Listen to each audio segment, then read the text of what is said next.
Incredible.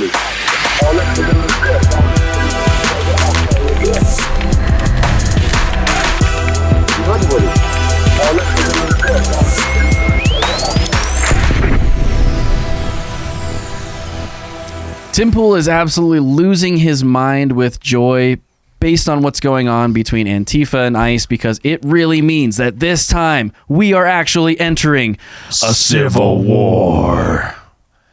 Welcome back to Human Reaction, everybody. Today we are going to be talking about the cycle, this escalatory spiral of violence that's taking place in America, predominantly kicked off in this particular chapter by the ICE detentions of illegal immigrants and the response by Antifa, and what all of that means for the future of our country and our ability to keep this thing together. I'm joined by David Rand and Bennett. David, how you doing? Doing pretty good. Now, I really want to think about this carefully, right? Because you don't want to be the guy that, as the meme shows here, a grape drops in the grocery store floor, and you're like, Civil War! That's funny because he's been predicting a long time, but there's also a thing there. There's something to it. And there's definitely a tit for tat moment we're in that could lead there. And as we go through it, I do want to point to some various different analogies.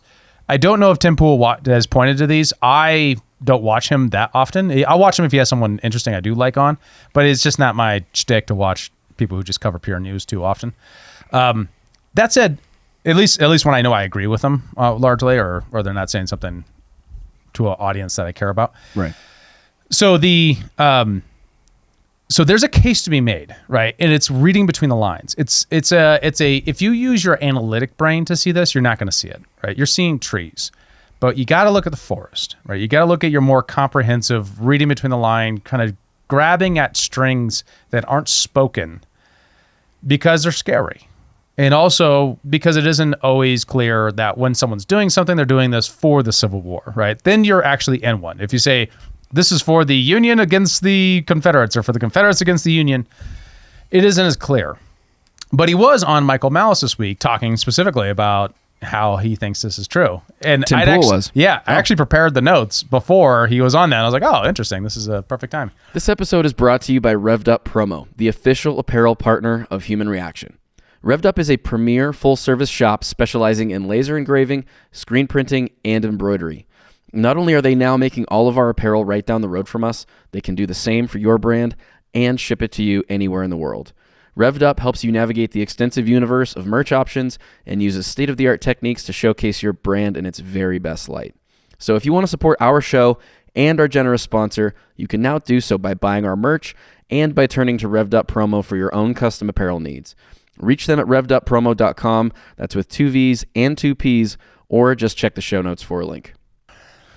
So so the way I think about it in trying to build the case for kind of understanding that we are at least in an escalatory spiral, right? Civil war happens when you have clear factions that are battling each other. And that's like still a Nostradamus-like prediction that could happen in the future. But where we're at now, I think it's becoming increasingly clear that there's a tit for tat moment happening. Is it leaning on the left side? Yes. A lot more tits than tats. More tats than tits, I'd say. The left probably has more tats. The right's got more tits, wouldn't you say? Yeah. Bennett, what are your thoughts? Are you counting the trans males? I was just the fake tits. I guess it depends how many gender transitions there have been. I was talking to this progressive person in a conference, and they were like, "Wow." After I gave my opinion about something, I can't remember what it was. It was like, "Wow, I haven't talked to a straight male in a long time." And I was like, I bet in your circles you probably don't. Yeah, I bet that's true. Totally checks. Yeah. So a couple of things I'm looking to is that we really see two different spaces kind of working congruently. This might be a helpful mental model. They work recursively for each other, right? What does that mean? You have the physical space where people are acting and doing things, right?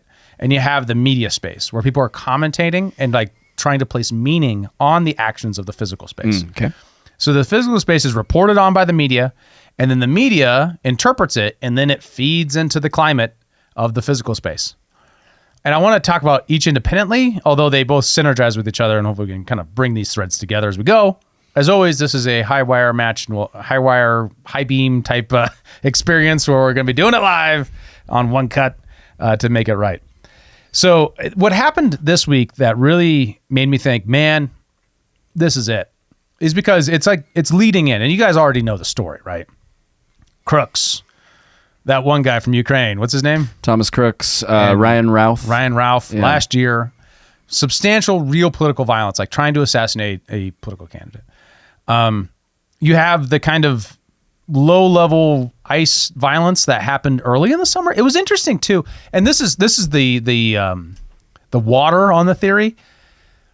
Is it doesn't the cycle doesn't make a lot of sense, right? Because the ICE raids really started in the spring, and there was initial remember the Waymo. The automatic cars being lit on fire. Oh, Waymos, yeah. Waymo. Yeah, when LA had the protests regarding deportations, people were calling these driverless Ubers, effectively, if you're not familiar with Waymo, to the riots, and then they were lighting them on fire in downtown LA, to the point where Waymo, the company, would no longer send Waymos anywhere in LA. They shut it down for a week or whatever until the riots died down. But yes, so that was sort of the first sense of the immigration battle starting to happen in Los Angeles. It's a good question. You want to look this up for me, Bennett? How many people went to prison from those riots? Good question. Right, my guess is not many. Yeah, I wonder. I mean, this is an impression I've been trying to fight because that's my impression too. But every time I look up Portland, look up these other places, when the feds are involved, people do go to prison. That's an interesting part of it. Interesting. Yeah. And definitely this is the legacy of 2020. That kind of died down through the Biden years, interestingly. And then I was kicking back up again. The 2020 situation was like the BLM, the Summer of Love, Antifa sitting outside of an ICE facility, the federal buildings, throwing stuff at it and basically rioting for 8 months straight. Yeah. Mostly peaceful. Well, I imagine some of these protests are peaceful, or have peaceful elements to it. And then there's like violent elements, or sometimes they're all violent. This could run the gambit. I think the right can start becoming, overly pessimistic because of our algorithms, and we only see the worst parts of a lot of these things happening when the overall picture probably looks more nuanced. And I think that plays perfectly into your theory of the media feeding the action in the real world, right? I mean, I look at my algorithm for whatever reason. Maybe I watched one too many. Now I see like all these street fighting videos of like mobs of kids like kicking the shit out of somebody. And yeah, that doesn't paint a very positive picture in my mind for the state of our inner cities. But is that the general case in the entirety of the city of Baltimore or Seattle or Los Angeles or whatever? No, certainly not. It's going to be isolated pockets. It's going to be isolated events. But that's been the nature of news for a long, long time, right? The saying forever with mainstream media was, if it bleeds, it leads, right? Like murder is always the top story because it's scintillating, it's exciting in a terrible way, and it'll get people to watch it, or it'll get people to click. Especially when there's a video of it, right? And that kind of shows you the Ukrainian girl Ilina getting killed by that guy, that homeless guy. Was that an act of political violence? Well, not overtly. It wasn't to advance a political cause or because her politics, because the guy didn't know anything about her, but he did do it because she's white. And so that puts a political element into it, that moment. And that's in the media sphere. And that feeds into the real sphere. And just to clarify, like, we know that because he said that. Yeah, it's on audio. Yeah. According to chat, at least 71 people face criminal charges, arrests. One report says 330 people were taken into custody.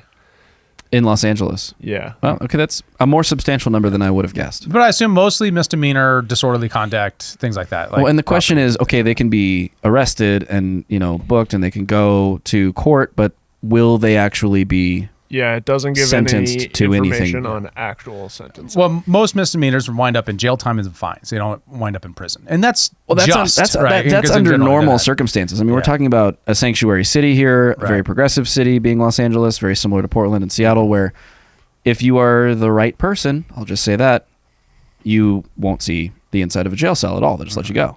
Or maybe it'll be 24 hours and then you're out. Or a very low fine, stuff like that. Yeah, I mean, or someone's paying your fines, which is also a tremendous bad thing. So, which was something Kamala was talking about during the BLM riots. Yes, exactly. So the right wing is kind of looking at it with this very cohesive, long view, and I think the left is looking at a very narrow view of recent events. But even that tells a specific story.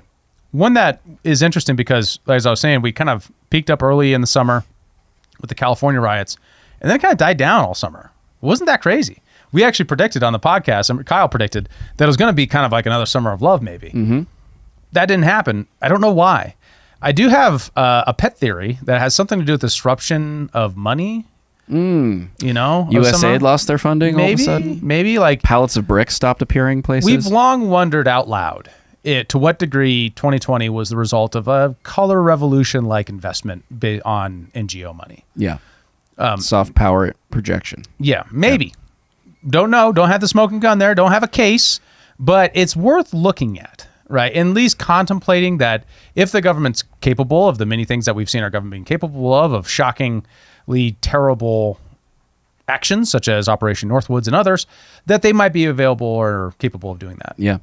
Well, and obviously that is a point of interest to the administration, who is now investigating the funding of Antifa, pointing to a lot of different individuals and NGOs that seem to be common players in all of the events that have occurred and all the organizations that pop up that cause violence in the streets and, you know, are interfering with ICE arrests and things of that nature. Right, and declaring them a domestic terror group, which is a unique designation. I don't really know anyone else who really has that designation other than the extremist categories that the FBI has typically used that has been placed on the right wing forever. I was going to say, yeah, I mean, it doesn't seem to be terribly novel to me in general because you had, you know, the Oath Keepers types and, you know, the Proud Boys and stuff very much under scrutiny and surveillance by the Biden administration and DOJ.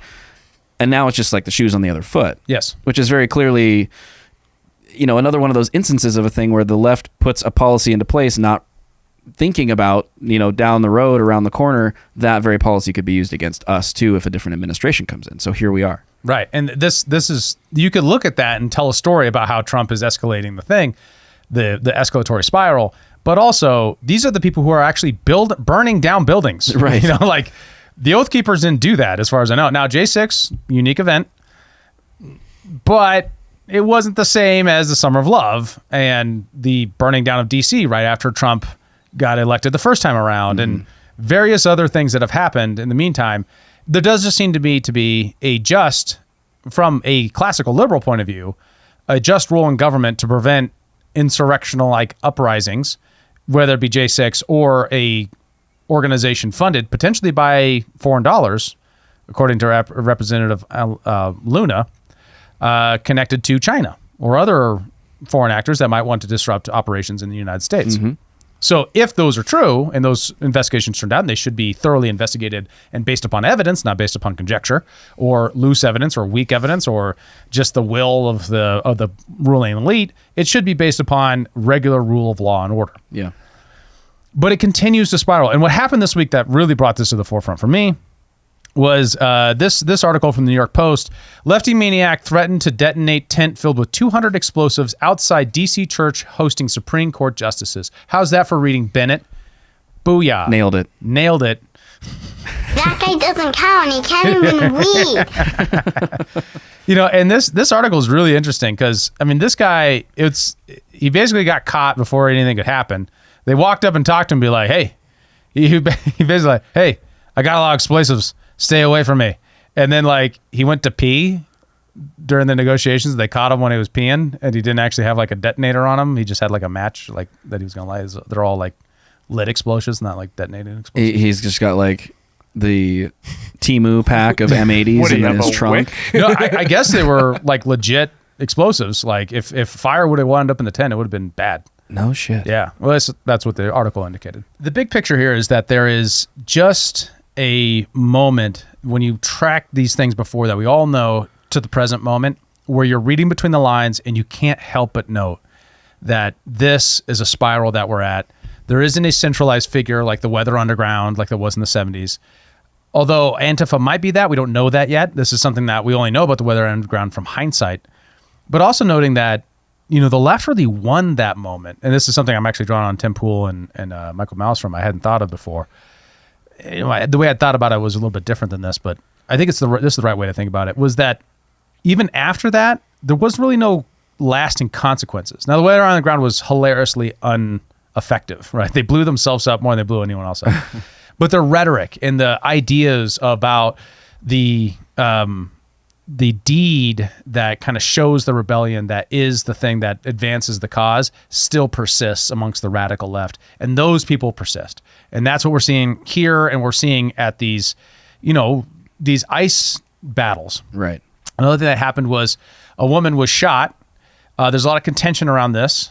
But her and about 10 other vehicles boxed in with their vehicles, ICE vehicles, trying to leave with people they had taken for, under the accusation that they were illegal immigrants. It's a very strange thing that's where we'll wind up, where these people are, or another case example that was a couple weeks ago, where they prevented them from leaving the building. They tried to block the egress to the building, and therefore violence erupted, because it's illegal to use your vehicle or your body to block an ICE officer in fulfillment of their duties. Yeah. So these conflicts are happening because you have a duly elected authority that is acting under congressional authority to carry out, code that they are empowered to do. There's good criticisms of the immigration regime. Like I can see those, but we could talk about those, but those are things for courts, right? They're not for, outright rebellion of this kind, because that's where the violence is happening, as far as I can tell. Right. I mean, don't get me wrong. I'm philosophically, of course it's violent to go and take someone out of their business and move them someplace else, right? Put them back to their own country. But they broke a law. Right. Right. And those laws are passed by a process, and that rule of law is really important to what makes us who we are. Right.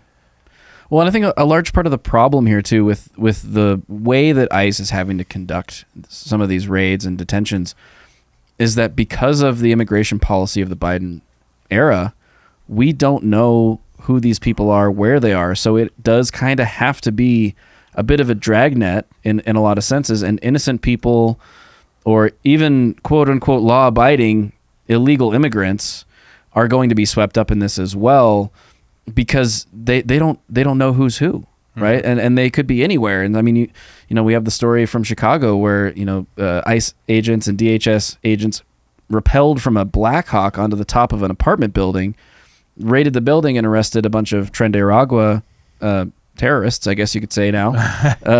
Cartel members at minimum. Yeah, right. For sure. They're a cartel. They're a violent drug cartel that traffics children. Right. These are not good guys. Right. And the accusation is that they're bad guys, right? We need evidence and a process to discover that, but yes. Right, exactly. And so some potentially innocent people might be swept up in this, but that is then for the courts to decide.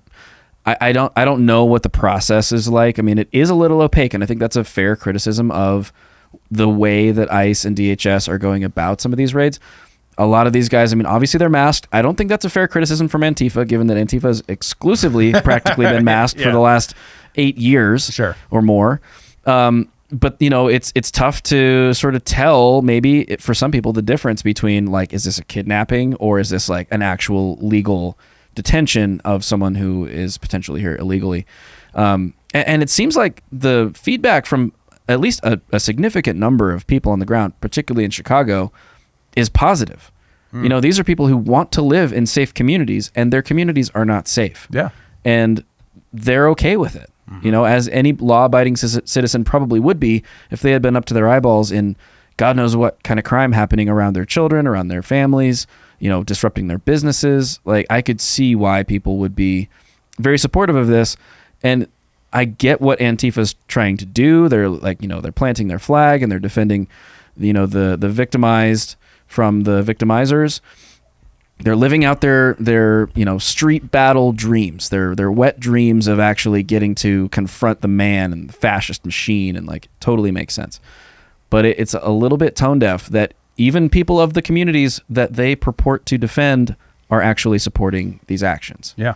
I mean, and immigration deportations are pretty popular, right? Of illegal immigrants, especially criminals, especially when they're connected to a cartel. Yeah. So, like, don't get me wrong, you might have criticisms. We might need other kinds of reform, do something about the dreamers, whatever. That's a very different issue than what's happening on the ground when it comes to these. They're getting sensationalized in part because of the video, in part because of police response. And I think some of these peaceful protests have had terrible police responses that were completely out of alignment with, good crowd control and what I'd like to see out of peaceful protests. That said, it's not peaceful when you spit on an officer's face. Right. That's an act of violence. Right. It's assault, brother. It is. And Yeah. if you are once again blocking egress or degress, that is an illegal act, and you should be put into a position where you have to defend yourself in court at that point. Yeah. You shouldn't be, knocked out. You shouldn't be, whatever. The restraints should be reasonable. All those things, I'm totally fine with those kind of criticisms. But let's not lose the picture here. We have millions of people who came into the country illegally. We have a large deportation regime that is duly empowered by the Congress to enforce this. In fact, Biden enforced this his last year in office. He did hundreds of thousands of deportations, right? Don't really hear a lot about that. Trump's going to be him. You know who has the most deportations? That Trump won't even meet this year? Obama, 2014. Yet I saw none of this physical reaction then. Why? Well, it's the media environment. Right. Right. And it's the media environment and the perverse environment around this, right? If you know you're going to get away with it, right, with the DA thing, even worse when it's a judge. Right. So, for example, this week, U.S. District Judge Deborah Brodman sentenced Roski, who was the transgender person who tried to assassinate Brett Kavanaugh, did reduce their prison sentence from 30 years to life to 8 years, 1 month in prison, plus lifetime supervised release, which will probably also get commuted at some point. I mean, come on. Like that is, you can't try to assassinate one of the members of the Supreme Court or this guy. What's he going to get? I mean, like, if we don't have confidence that that's going to be punished, the left certainly will have confidence they won't be punished. Absolutely. Well, and the other thing that it does is it does embolden people on the other side to kind of take matters into their own hands and say, well, I can't trust the justice system to deal with this appropriately, so I'm going to defend myself, defend my family, my business, my neighborhood, whatever it might be, and probably take actions that they shouldn't take that will contribute to the escalation and get played up by the media and all the rest of it. So, like, really, I mean, we're in a very sticky situation here, and it does seem like a bit of a tinderbox. Well, and to me, one of the biggest differences between these time frames is that the way it's being talked about, the way people have perversely and very crudely played with this whole assassination narrative to, political violence being legit form of political expression. The both from Luigi Mangione, right, which is a political act. Yeah. It was a political statement to being like this weirdly sexualized figure. Yeah. Like, you could totally see, and other people have said this and I'm just repeating it, but I think it's true. You could totally see him getting out of this court progress with a minimal fine, minimal service or something like that, or getting found not guilty, and then going and starting. He might even be guilty, and in 30 years from now, start a podcast. Not even. And people would listen to it. Yeah. It'll be shorter than that for sure. I mean, like, it's insane. Yeah. That and then the response to Charlie Kirk and people celebrating because of the perverse social effects of being seen as being the most uber lefty who's going to hold Charlie Kirk to account even though he's dead. You're so brave for criticizing a dead person. Yeah. You can't, that creates a specific environment. So that's the media spaces feeding into this. And obviously we're all about media misdirection, so I have a lot on that. So here's from a Abigail Spanberger. Abigail Spanberger. There we go. It's not his fault he can't read. This is one of her statements to a crowd. Let your rage fuel you. Let your rage fuel you. And it was like a switch flipped. Yeah. Because you know what? Sometimes every bit of energy and the things that we think are wrong, the things that we want to improve, the things we want to make better, the things that we know are right, that we want to see in Richmond or that we want to see pushed back in Washington. We have the ability here in Virginia to ensure that we set the stage for what's to come. We set an example for the rest of the country. And so anytime you think you might want to turn off the television or you think it might just be too much, let it fuel you. Let your rage That's creepy. fuel you. That's genuinely creepy. Yeah. So that is, in normal times, political rhetoric, right? In normal times, you say, Don't be discouraged. We can fight this. We can do this. We can take it to the other side. We can win. We have a battle to fight in front of us. We can take out the other guy. Those things aren't usually with the undertone of rage fueling you to commit horrible crime, but that's where we're at. That's like a lack of knowing the time on their side. Do you think it's a lack of knowing the time, or do you think they very much know the time? I don't know. Right? I don't think you can assume that it's lack of awareness. I'm trying to be charitable. Right? That's fine. I'm trying to be as charitable as I can, because when you speak all the time, you're going to say things that you're not really as understanding of the connotation. Mistakes are made. Yeah, right? but rage was very specifically selected, and rage is different than I know you're angry and we can make this better. Yeah. That's a different way of saying the charitable version of what she was saying, which is effectively the way I'm interpreting it through my lens, to be fair, is get angry and get out there and fuck shit up. Yeah. So that's what I hear. You can, and that's what I mean about not understanding the time, right? Is to the degree to the left is obviously not understanding you, right? You're trying to channel their emotional statement. That's politics. That's what you're always trying to do in politics, is channel emotion and how people are feeling into a political platform for change and progress or conservation of the things that are good. Mm-hmm. The trick is when you have an if the left is not aware that they're currently in an escalatory spiral with the right on violence, they're going to say stuff like this, and it's going to obviously be misinterpreted by people who are in that way. And I'm not saying the government needs to do anything about this person. I'm not saying we need a censorship regime for the left. None of that crap. I'm not Nick Fuentes, right? I'm only saying that there's a responsibility that everyone has to use our speech to drive us towards civil order. And they're not doing that, right? They're obviously unaware of the time, because as they continue to pressure ICE, you're only giving a bigger platform for bigger crackdowns of the police state. Right. You want to see how that really kicks off? Because I don't think the public's that sympathetic to people showing up at ICE places, ICE detainee, arrangements and boxing them in. I just don't think they are. No.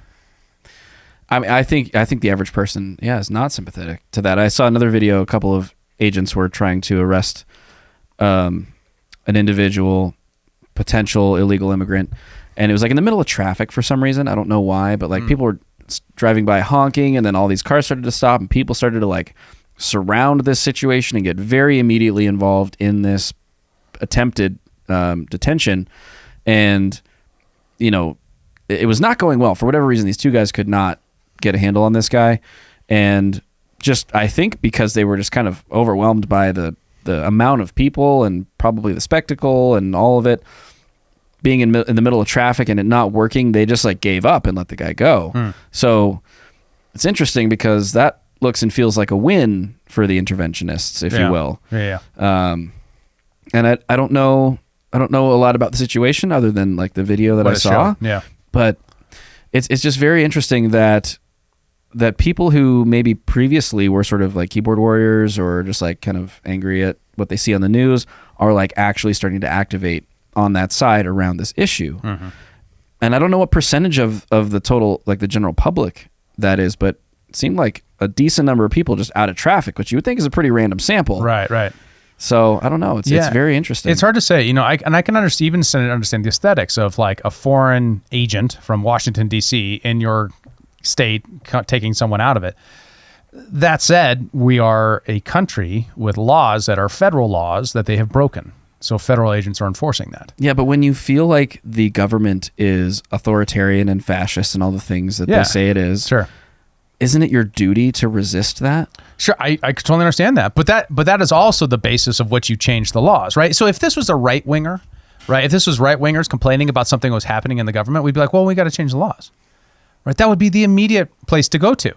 You win the next election cycle, right? It wouldn't be take up violent arms. You know why? Because the right wing was prosecuted for 20 years on that basis of some militias, someplace in America doing shitty things.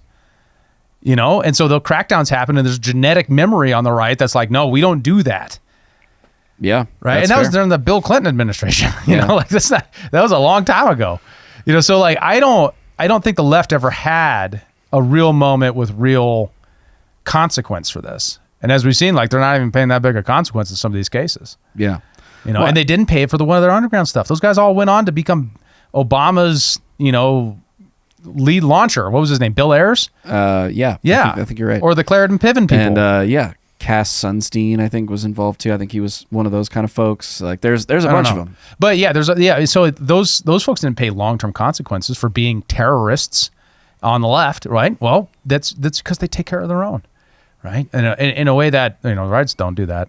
But also, like, because in general, if you're in support of law and order and the other side isn't, there's only one win there. There's only one side. That's a tit for tat that only goes one way. Right. Right? Either you have authority or you don't. Yeah.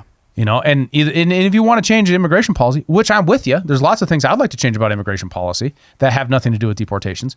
Focus on that. Yeah. But they're not doing that. They're focusing all their energy on this street violence And thing. I wonder how much of that has to do with the potential feeling amongst the left that their political organization, the Democratic Party, is so in tatters right now. Like they may not feel like there's a viable path there, and they have to take things into their own hands to some extent because, the Republicans have the majorities and the administration and in large part the Supreme Court, although they've been like fairly balanced on some things, I feel like, as of late. But it doesn't feel like the organization that the left has kind of become known for, that monolith that we've talked about before, is really has much of any power or purchase on the cultural moment right now. It's just this Antifa organization of disaffected individuals who are now so angry, have been whipped into a frenzy, and now they're out there doing the bidding.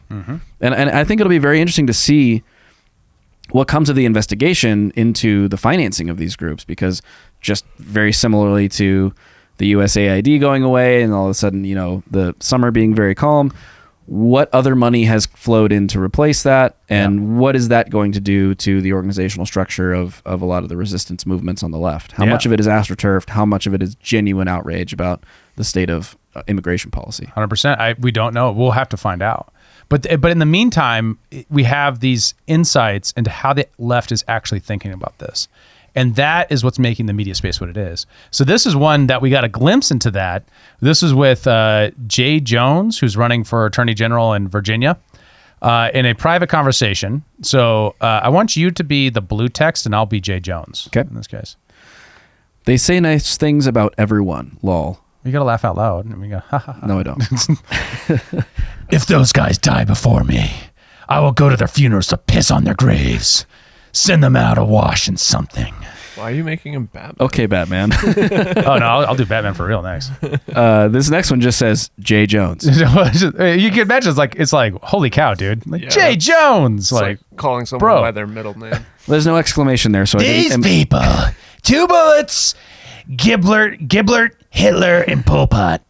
Giblert gets 2 bullets to the head. Spoiler, but Gilbert and the crew with the 2 worst people you know, and he receives both bullets every time. Jay, please stop. Okay. It really bothers me when you talk about hurting people or wishing death on them. That's just like... I'm not trying to be a voice actor. Yeah, okay, here we go. And then you got this one. We're back at the top. You weren't simply asking questions, and you know it. I genuinely was. And I wasn't attacking you. I was trying to understand your logic. You weren't trying to understand. You were talking about hopping Jennifer Gilbert's hoping Jennifer Gilbert's children would die. Yes, I've told you this before. Only when people feel pain personally do they move on policy. And then this seems like a different text. There isn't. I point blank asked you more than 3 times, and you dug in that you meant it. I honestly am questioning a lot today. I mean, do I think Todd and Jennifer are evil and that they're breeding little fascists? Yes. Now, this guy is deranged, man. Seriously. What a cunt. This guy's a leader in the Democrat Party in this state. I hope not for long. There have been shockingly few denouncements. Wow. But this kind of shows the inner thing happening on their side, right? Yeah. And this guy's in a position of authority. He's not saying, oh my God, one of our people shot Charlie Kirk. We need to turn down the temperature right now, right? I need to question my prince. No, they're not. And that's why this thing is persistent. That's why it's going to escalate. Yeah. That's why Tim Pool might be right. Well, and it begs the question too, like if this is genuinely the attitude on the left, like, what is the appropriate response from the right? How should Jennifer Gilbert and her family take these text messages? Well, I mean, it's obviously I don't want to overstate it. He's obviously like telling a joke while also trying to like be real about how he feels. That doesn't. Well, at least the You know way what I you mean? read it, it didn't come off as a joke. But you know what I mean? But that's how people are reading it. And I'm just saying that, but then when he's called out on the joke, he's not like, I'm just joking, man. He didn't do that. He doubled down. Yeah. Which kind of shows like that this is the place of clout on the left right now, is to be the most violent and be as real about it. Yeah. And I don't mean that for everybody. I mean, amongst like, this guy's an insight into a phenomena happening. And if someone from the left doesn't step up and start condemning this shit and denouncing this stuff, it's not going to stop. It's going to turn real. Yeah. It's going to move from text message threads to actual violence. Right. Which it already is, obviously. Yeah. I mean, but imagine if that guy is attorney general, what is he capable of doing? Yeah. It's a scary thought. The Weather Underground people went on to be professors in the launching Obama's career and shit. What did they do? They were agitators in academia. That guy could have been, well, he could still be the attorney general of Virginia and have a successful political career. I just don't if see the how left doesn't hold him accountable. I don't think I can't see how they do, right? I mean, I don't know what kind of stature this guy had in his party prior to this moment, but we've talked about it a lot. The left does not have a deep bench of talent, of charisma, or people that can lead that people will follow. Mm-hmm. Gavin Newsom isn't it. Mm-hmm. At least I don't see it. But so, if they're like feeling that they don't have that kind of depth, that they can just kind of throw this guy to the wolves, it's always the left's MO, like you said, to rally around, protect their own, try to just project whatever they can off onto the other side and say, oh, well, they started it, or whatever their tactics are. Like that's common. So I wouldn't be surprised if they did the same thing here. Yeah. No, I know. Yeah, you're right. I don't know what's going to happen there, but it is, we know what we need, right? And we know what we're not getting from the left is the moral clarity of what the fuck is happening. Like, what are they doing and what are the moment we're in? Right.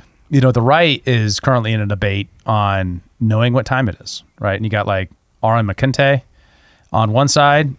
Did I say his name right? Aaron McIntyre. No, I don't think that's right. His last name is McIntyre. Oh, sure. I thought it was McIntyre. And other figures on the other side that are closer to like where I'm at on the position, which is like our civil institutions are really important, and we need to figure out a way to navigate this that doesn't result in tit for tat street violence. Mm-hmm.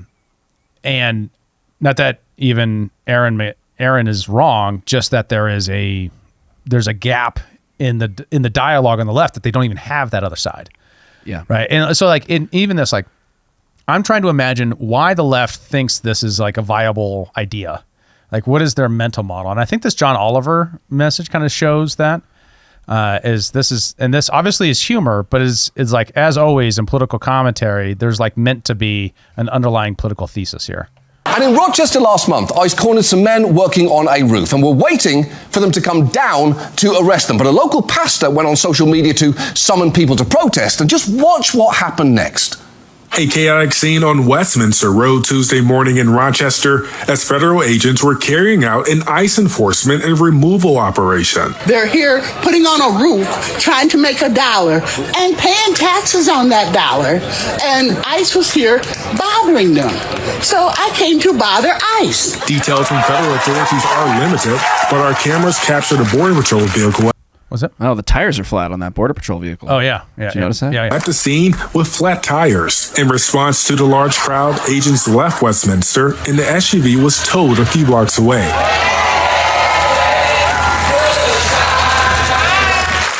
Perfect. Well done to everyone involved. And I absolutely love that woman said, I came to bother ICE. Because that seems reasonable to me. If ICE can show up and bother some guys at their roofing job, then bystanders should be able to bother ICE at their state-sanctioned kidnapping job. It is only fair.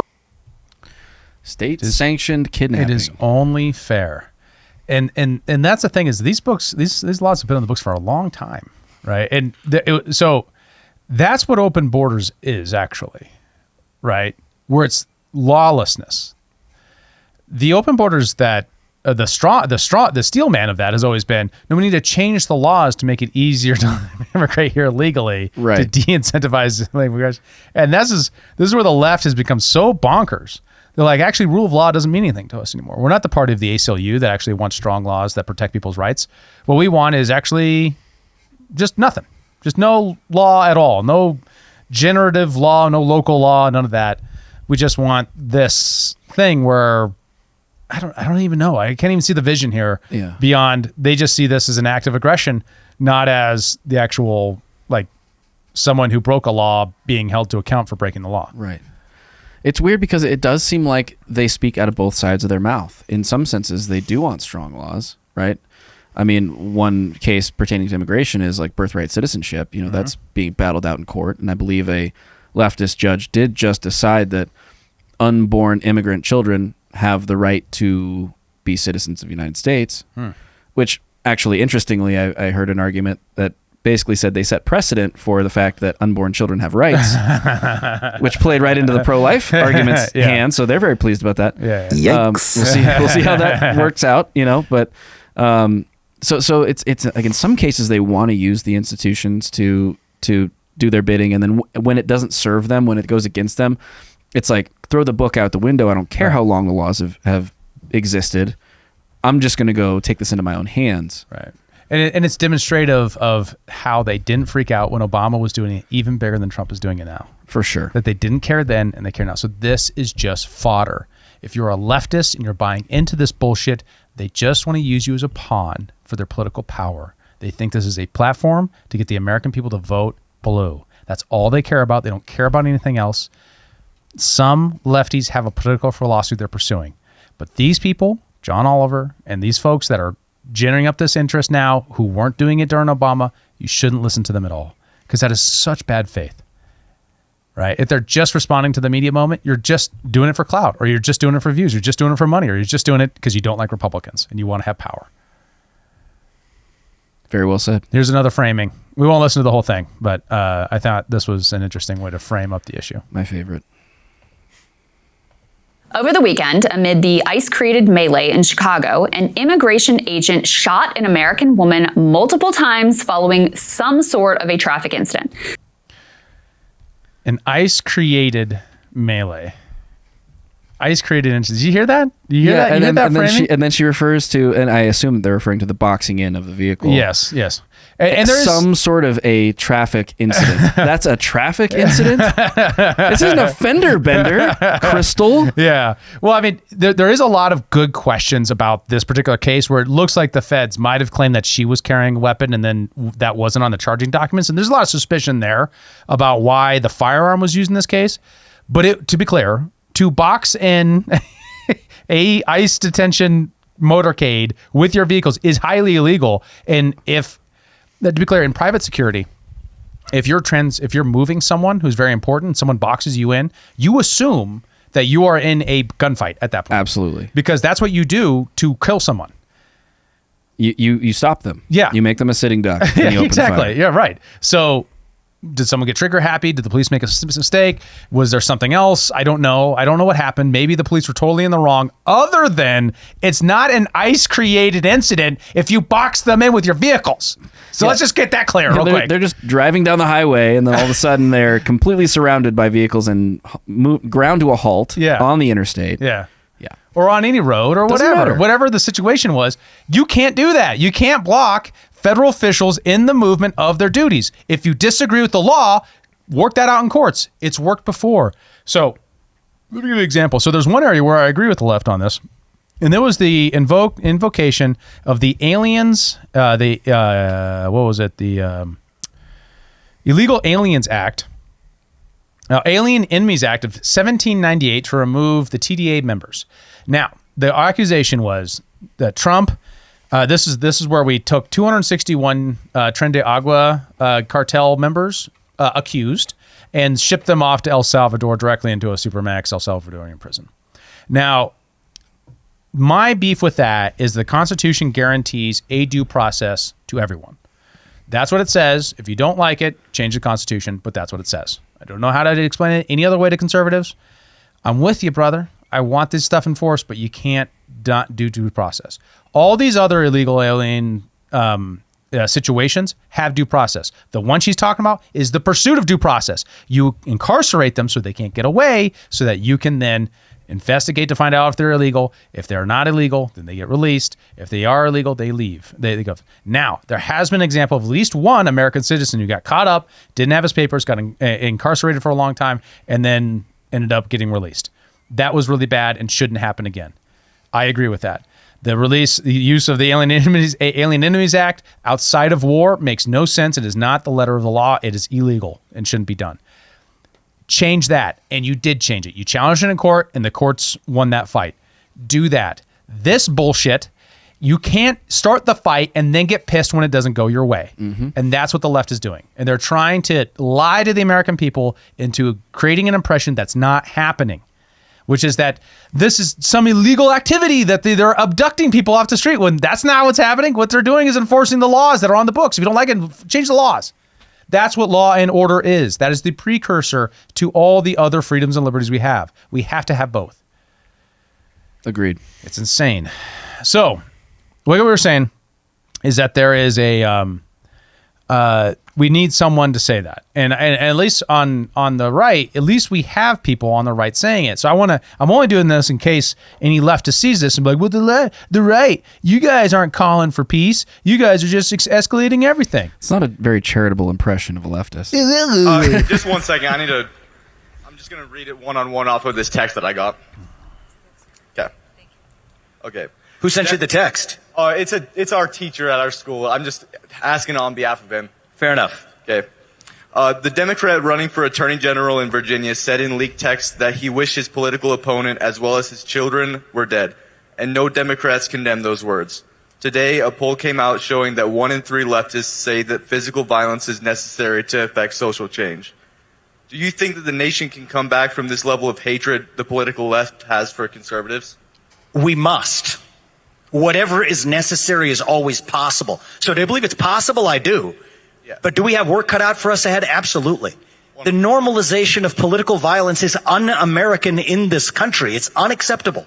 And I think that one of the things I've noticed is no one on the right is going to manage to convince someone on the left, just as somebody on the left is probably going to have a hard time convincing someone on the right of the same thing although I personally believe the numbers are asymmetric in one direction. So what we're going to need is actually leaders with a spine on the left, who we disagree with deeply, to still stand up and say that no matter what you think, words, and this is one of the sins of the woke movement, the idea that words are violence. That's where a lot of this began, right? That intellectual slippage between words, the free debate and challenge in the marketplace of ideas. That idea, you would hear it a few years ago, that words are violence, that I am harmed, that microaggression is the equivalent of physical harm to me. That crossed an American boundary into something anti-American. The idea, if you turn words into violence, then I guess somebody could think violence is justified in response.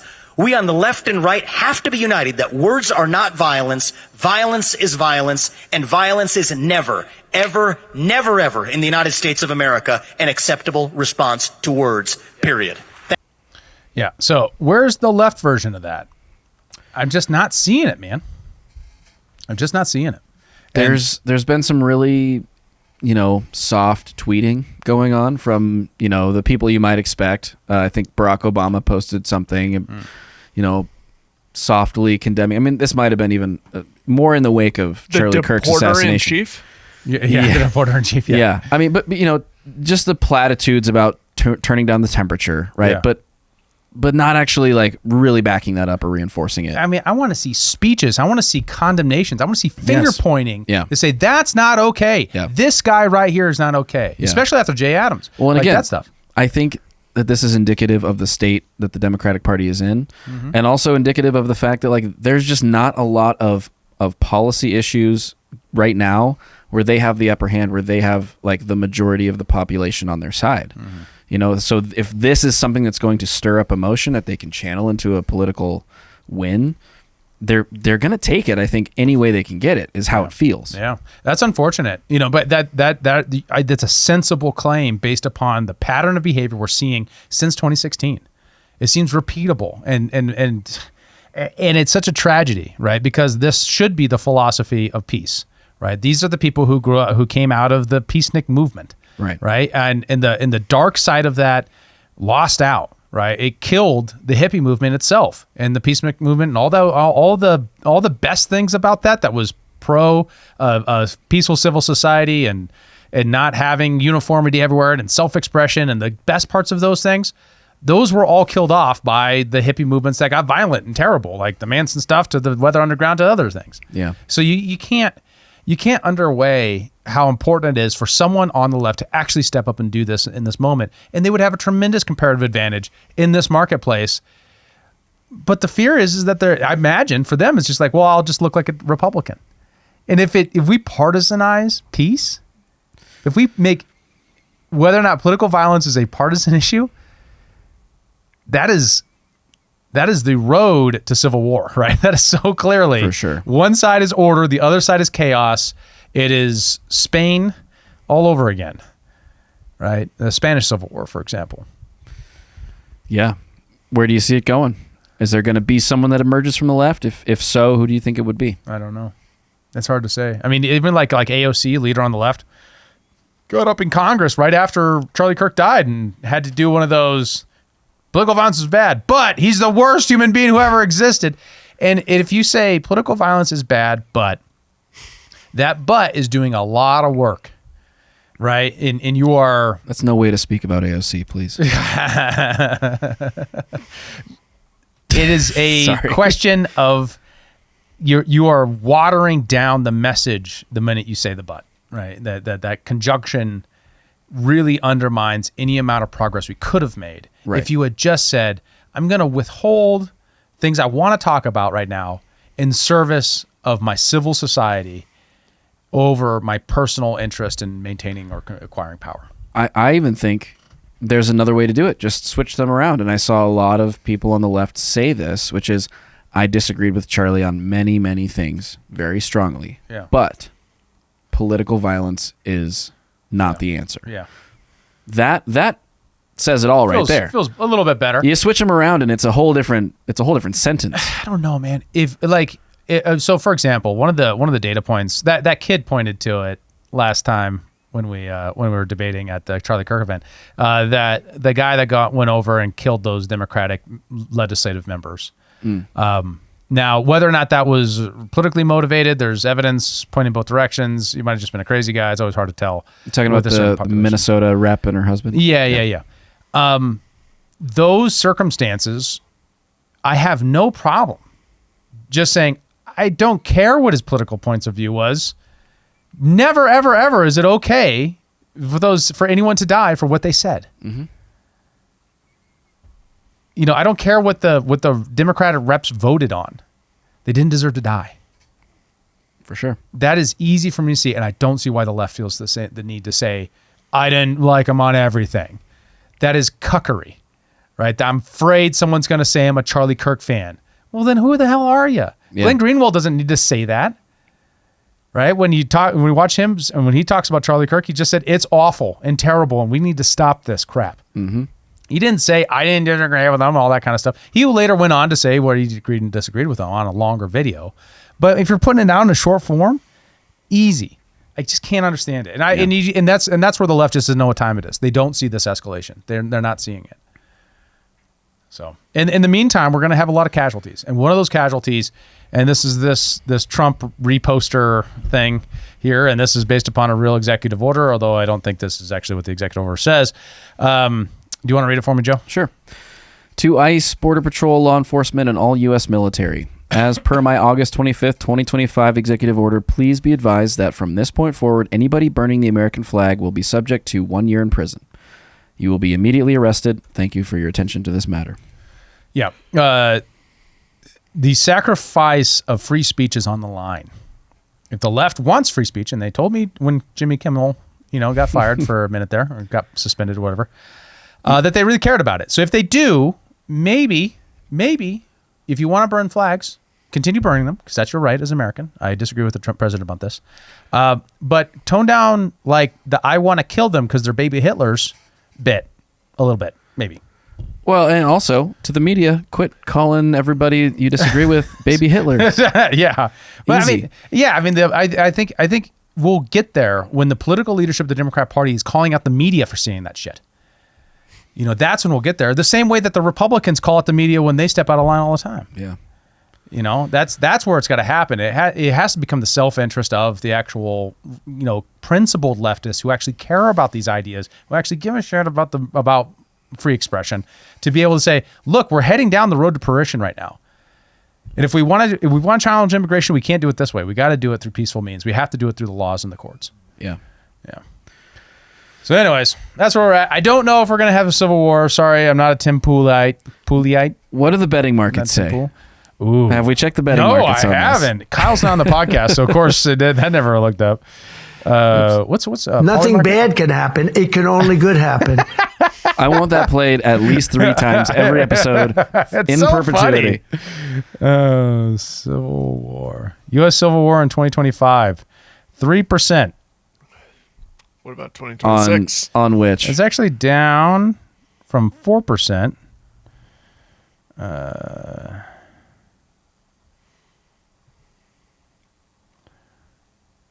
Yeah, so this is interesting. So low likelihood of most people are voting against for 2025. Okay, so we're not expecting civil war this year, but there's not necessarily a betting market for 26 yet that you're aware of. Yeah, I'm not seeing it. The top comment is probably not 25, but 26 likely. I was gonna say 2025 only has like 3 months left. Okay, well, this is kind of crazy. So I'm looking this up. Will Trump impose martial law before his term ends? And the odds are down recently, down from just under 40% to 32%.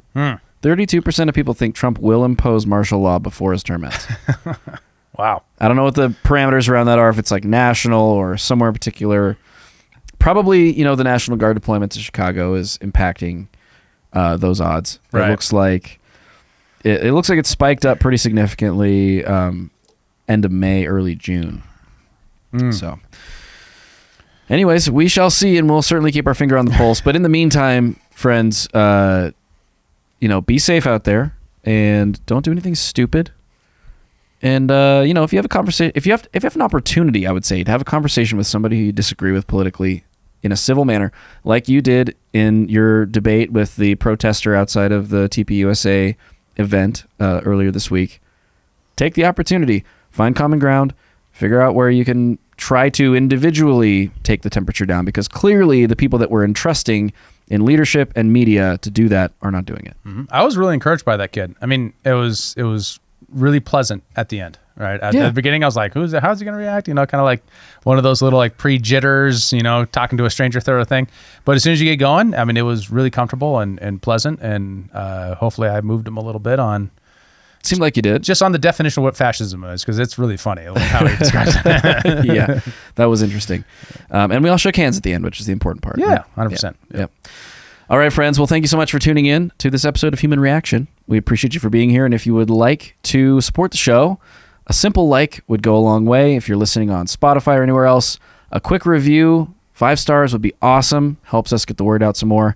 Leave us a comment. Do you think we're entering into a civil war? Has it already begun? What do you think is going to be the outcome of all of this stuff? Until next time, for David Rand, for Bennett, I'm Joe Sheehan. See you in the next one. Thanks for tuning in to Human Reaction. Please be sure to like, follow, subscribe, and give us a review on your podcast platform of choice. And if you want to become a member and support the show financially, check out humanreactionpod.com.